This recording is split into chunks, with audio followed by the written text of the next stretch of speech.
Hi ನಮಸ್ತೆ, ನನ್ನ ಹೆಸರು ಇಂದ್ರ ಅಂತ. ವೆಲ್ಕಮ್ ಬ್ಯಾಕ್ ಟು ನಾಯಕರ್ ಕುಟುಂಬ ಕನ್ನಡ ಯೂಟ್ಯೂಬ್ ಚಾನಲ್. ತುಂಬ ಜನಕ್ಕೆ ಮಸಾಲೆ ಸಾಂಬಾರು ತಿಂದು ಬೋರ್ ಆಗಿರುತ್ತೆ, ಆಮೇಲೆ ಬೇಗ ಮಾಡ್ಕೋಬೇಕು ಅಂದ್ಕೊತಾರೆ. ಹಾಗಾಗಿ ನಾನಿಲ್ಲೊಂದು ತೊಗರಿಬೇಳೆ ಮತ್ತು ಪಾಲಕ್ ಸೊಪ್ಪು ಸಾಂಬಾರು ಮಾಡೋದು ಹೇಗೆ ಅಂತ ತೋರಿಸ್ಕೊಡ್ತೀನಿ. ಅದಕ್ಕಿಂತ ಮೊದಲು ನೀವು ನಮ್ಮ ಚಾನಲ್ನ ಸಬ್ಸ್ಕ್ರೈಬ್ ಮಾಡ್ಕೊಂಡಿಲ್ಲ ಅಂದರೆ ಈ ಕೂಡಲೇ ಸಬ್ಸ್ಕ್ರೈಬ್ ಮಾಡ್ಕೊಳ್ರಿ. ಹಾಗೆ ಪಕ್ಕದಲ್ಲಿರೋ ಬೆಲ್ ಐಕನ್ನ ಕ್ಲಿಕ್ ಮಾಡಿ. ನಾನಿಲ್ಲೊಂದು ಕಟ್ಟು ಪಾಲಕ್ ಸೊಪ್ಪು ತೊಗೊಂಡಿದ್ದೀನಿ. ಇದನ್ನು ತೊಳೆದು ನೀಟಾಗಿ ಇಟ್ಕೊಂಡಿರೋದು. ಮತ್ತು 1 ಕಪ್ಪು ಬೇಳೆ ತೊಗೊಂಡಿದ್ದೀನಿ. ಸಾಂಬಾರು ಮಾಡೋದಕ್ಕೆ ಅಂತ ಇಲ್ಲೊಂದು ಸ್ವಲ್ಪ ಎಣ್ಣೆ ತೊಗೊಂಡಿದ್ದೀನಿ. 1 ಗೆಡ್ಡೆ ಬೆಳ್ಳುಳ್ಳಿ, 1 ಎಸಳು ಕರಿಬೇವು ಸೊಪ್ಪು, ಮತ್ತು ಸ್ವಲ್ಪ ಬೆಲ್ಲ, 2 ಟೊಮೆಟೊ, ಸ್ವಲ್ಪ ಕೊತ್ತಂಬರಿ ಸೊಪ್ಪು, 1 ಈರುಳ್ಳಿನ ಹೆಚ್ಚಿಟ್ಕೊಂಡಿರೋದು, ಆಮೇಲೆ ರುಚಿಗೆ ತಕ್ಕಷ್ಟು ಉಪ್ಪು, ಸ್ವಲ್ಪ ಹುಣಸೆ ಹಣ್ಣನ್ನು ನೆನೆಸಿಟ್ಕೊಂಡಿದ್ದೀನಿ. ಇದಿಷ್ಟು ಸಾಂಬಾರು ಮಾಡೋದಕ್ಕೆ ಅಂತ ಬೇಕಾಗಿರೋದು.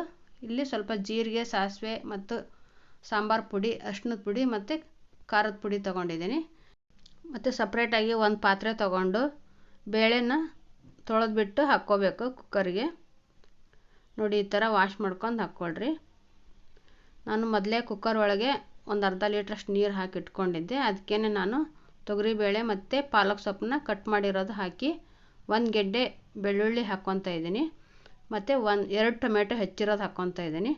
ನಾನು 1 ಈರುಳ್ಳಿ ಹೆಚ್ಚಿಟ್ಕೊಂಡಿದ್ದೆ, ಅದನ್ನು ಒಗ್ಗರಣೆಗೆ ಅರ್ಧ ಇಟ್ಕೊಂಡು ಅರ್ಧ ಇದಕ್ಕೆ ಹಾಕ್ತಾಯಿದ್ದೀನಿ. ಒಂದು ಸ್ವಲ್ಪ ಕರಿಬೇವು ಸೊಪ್ಪು, ಒಂದು ಸ್ವಲ್ಪ ಎಣ್ಣೆ ಹಾಕಿಬಿಟ್ಟು ಕುಕ್ಕರ್ ಮುಚ್ಚಳಿಕೆ ಹಾಕಿ 3 ವಿಷಿಲ್ ಬರೋ ತನಕ ಬಿಟ್ಕೋಬೇಕು.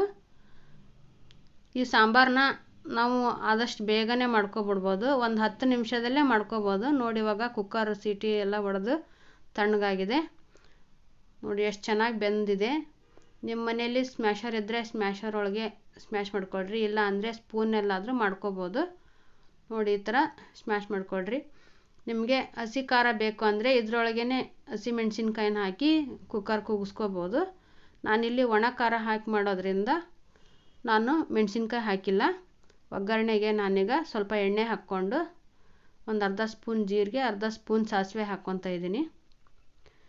ಮತ್ತು 1 ಗೆಡ್ಡೆ ಬೆಳ್ಳುಳ್ಳಿ ಕುಟ್ಟಿ ಹಾಕ್ಕೊತಾ ಇದ್ದೀನಿ. ಮತ್ತು 1 ಕಡ್ಡಿ ಕರಿಬೇವನ್ನ ಹಾಕಿ, ಮತ್ತು ಒಂದು ಅರ್ಧ ಈರುಳ್ಳಿ ಹಾಕಿ ಚೆನ್ನಾಗಿ ಫ್ರೈ ಮಾಡ್ಕೊತಾ ಇದ್ದೀನಿ.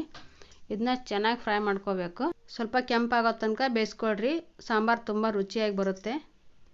ಇವಾಗ 1 ಸ್ಪೂನಷ್ಟು ನಾನು ಬೇಳೆನ ಇದಕ್ಕೆ ಹಾಕಿ ಮಿಕ್ಸ್ ಮಾಡ್ತಾಯಿದ್ದೀನಿ. ಇವಾಗ ಒಂದು ಅರ್ಧ ಸ್ಪೂನ್ ಅರಿಶಿಣದ ಪುಡಿ, 2 ಸ್ಪೂನ್ ಖಾರದ ಪುಡಿ ಮತ್ತು 1 ಸ್ಪೂನ್ನಷ್ಟು ಸಾಂಬಾರು ಪುಡಿ ಹಾಕ್ತಾಯಿದ್ದೀನಿ. ಇದನ್ನು ಹಾಕಿ ನಾನು ಇದನ್ನ ಕೈ ಆಡಿಸ್ಕೊತಾ ಇದ್ದೀನಿ. ನಾವು ಡೈರೆಕ್ಟಾಗಿ ಈರುಳ್ಳಿ ಒಳಗೆ ಹಾಕ್ಕೋಬೋದು, ಹಾಕಿದರೆ ಅದು ಘಾಟೆಲ್ಲ ಆಗಿಬಿಡುತ್ತೆ ಅಂತ ನಾನು ಬೇಳೆ ಹಾಕಿ ಈ ಥರ ಮಾಡ್ಕೊತೀನಿ. ಇವಾಗ ಈ ಬೇಳೆ ಎಲ್ಲ ಇದಕ್ಕೆ ಸೇರಿಸ್ಕೊಂಡು ಮಿಕ್ಸ್ ಮಾಡ್ತಾಯಿದ್ದೀನಿ. ಇದಕ್ಕೆ ರುಬ್ಬಂಥದ್ದೇನಿಲ್ಲ, ಯಾರು ಬೇಕಾದರೂ ಬೇಗ ಮಾಡ್ಕೋಬೋದು. ಬ್ಯಾಚುಲರ್ಗಂತೂ ತುಂಬ ಹೇಳಿ ಮಾಡಿಸಿದಂಥ ಸಾಂಬಾರಿದು. ನೋಡಿ, ಇವಾಗ ಸ್ವಲ್ಪ ನೀರು ಹಾಕಿ ನಾನು 1.5 ಸ್ಪೂನ್ ಉಪ್ಪು ಹಾಕ್ಕೊತಾ ಇದ್ದೀನಿ. ಮತ್ತು ಬೆಲ್ಲ ಹಾಕಲೇಬೇಕು. ಬೆಲ್ಲ ಹಾಕಿದರೆ ಸಾರು ತುಂಬ ಚೆನ್ನಾಗಿ ರುಚಿಯಾಗುತ್ತೆ. ತಿನ್ನೋದಕ್ಕೆ ಇನ್ನೂ ಇಷ್ಟಪಟ್ಟು ತಿಂತಾರೆ ಮನೇಲಿ ಎಲ್ಲರೂ. ನಿಮಗೆ ಬೆಲ್ಲ ಬೇಡ ಅಂತ ಅಂದರೆ ನೀವು ಬಿಡ್ಬೋದು, ಹಾಕೋದು ಬಿಡ್ಬೋದು. ಇವಾಗ ಸ್ವಲ್ಪ ನಾನು ನೀರು ಹಾಕಿ ಕುದಿಸ್ಕೊತಾ ಇದ್ದೀನಿ. ನೋಡಿ, ಇಷ್ಟು ಗಟ್ಟಿ ಇದ್ದರೆ ಸಾಕು. ನಿಮಗೆ ಇದಕ್ಕಿಂತ ಸ್ವಲ್ಪ ತೆಳ್ಳಗೆ ಬೇಕು ಅಂದರೂ ಮಾಡ್ಕೋಬೋದು. ಇದಕ್ಕೆ 1-2 ಸ್ಪೂನಷ್ಟು ಹುಣಸೆ ರಸ ಹಾಕಿ ನಾನು ಬಾಯಿ ಮುಚ್ಚಿ ಇಡ್ತಾಯಿದ್ದೀನಿ. ನೋಡಿ, ಸಾಂಬಾರು ತುಂಬ ಚೆನ್ನಾಗಿ ಕುದೀತಾ ಇದೆ. ಈ ನೊರೆ ಎಲ್ಲ ಹೋಗೋ ತನಕ ನೀವು ಕುದಿಸ್ಕೋಬೇಕು. ಈ ನೊರೆ ಇತ್ತು ಅಂದರೆ ಬೇಗ ಹಾಳಾಗಿಬಿಡುತ್ತೆ ಸಾಂಬಾರು. ಹಾಗಾಗಿ ನೊರೆ ಹೋಗೋ ತನಕ ಬಿಟ್ಕೋಬೇಕು. ನೋಡಿ, ಬಿಸಿ ಬಿಸಿ ಅನ್ನದ ಜೊತೆಗೆ ನಾನು ತೊಗರಿಬೇಳೆ ಮತ್ತು ಪಾಲಕ್ ಸೊಪ್ಪಿನ ಸಾಂಬಾರು ಮಾಡಿದ್ದೀನಿ. ನಿಮಗೆ ಈ ವಿಡಿಯೋ ಇಷ್ಟ ಆಗಿದೆ ಅಂತ ಅಂದ್ಕೊತೀನಿ. ನೀವು ಒಂದ್ಸರಿ ಮನೇಲಿ ಟ್ರೈ ಮಾಡಿ. ಮತ್ತು ಮುದ್ದೆ, ಅನ್ನ, ಚಪಾತಿ, ರೊಟ್ಟಿ ಯಾವುದಕ್ಕೆ ಬೇಕಾದರೂ ಚೆನ್ನಾಗಿರುತ್ತೆ. ನಾನು ಅನ್ನದ ಜೊತೆ ಮಾಡಿದ್ದೀನಿ.